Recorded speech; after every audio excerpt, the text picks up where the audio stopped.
Hello and welcome to another fun-filled edition of Adam's Music Box. And today I want to talk about what I believe is the finest male vocal duo of all time, and this is the Righteous Brothers. Now, the Righteous Brothers were very experienced vocalists by the time they formed their duo in '63, and their rise to initial fame was relatively quick.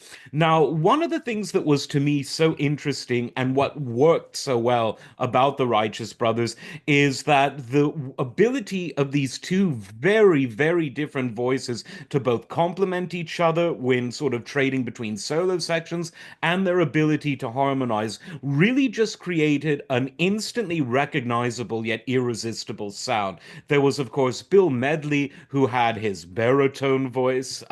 You never close your eyes, bass baritone, in fact. And then you had the sort of high, sort of flowing tenor of Bobby Hatfield. And when you put the two of them together, you just really get a sound that is really a producer's dream because it's so rich and so harmonically diverse. So it paints such a sonically wide soundstage, and they were just able to have a certain thing where they clicked together on stage very well. And yeah, they were quite funny on stage. They were good entertainers, but when they sung, it just brought the house down. And of course, I know it's become a sort of cliche thing to say, but before the age of autotune, you can see them on multiple live performances from their early '60s heyday, from later on during their much overlooked, I would say, but very good reunion in the '70s. Think Rock and Roll Heaven, their big hit from that time. Look at any of that live footage. They did the Midnight Special in the '70s. They had quite a few television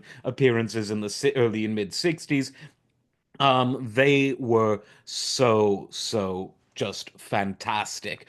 Now, Phil Spector, the mad genius and the crazy violent one as well, gets some credit for creating part of the Righteous Brothers sound, and there's some truth to it, but it's a bit more complicated. The interesting voices are voices that you, as a producer, might want to spend thousands and thousands of dollars on building an echo chamber or developing analog echo technology. To sort of make their voices had a natural sort of harmony and reverberation that money couldn't buy. They were sort of their own echo chamber, if they will, because of how full their voices were. Now, on the other hand, I do think that as even though Phil Spector's Wall of Sound production style got most famous for producing his female vocal groups, I actually think the production style in some ways worked the best with the Righteous Brothers, because the Wall of Sound was this sort of very nondescript sort of blur of sound, is frankly a better way to call it, because instruments were doubled. There was far too much percussion than could ever be picked up outside of a sort of '70s style multi-miking situation.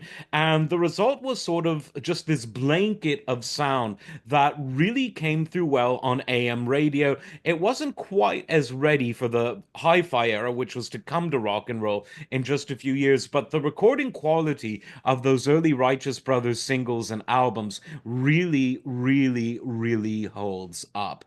So check out all of their stuff. For Once in My Life in particular, one of their big singles at the time, people don't talk about it in hindsight as much. It's one of the best songs of all time, For Once in My Life by the Righteous Brothers. Listen to all the rest of it. You will not be disappointed. Like, subscribe, and we'll see you next time. Take care.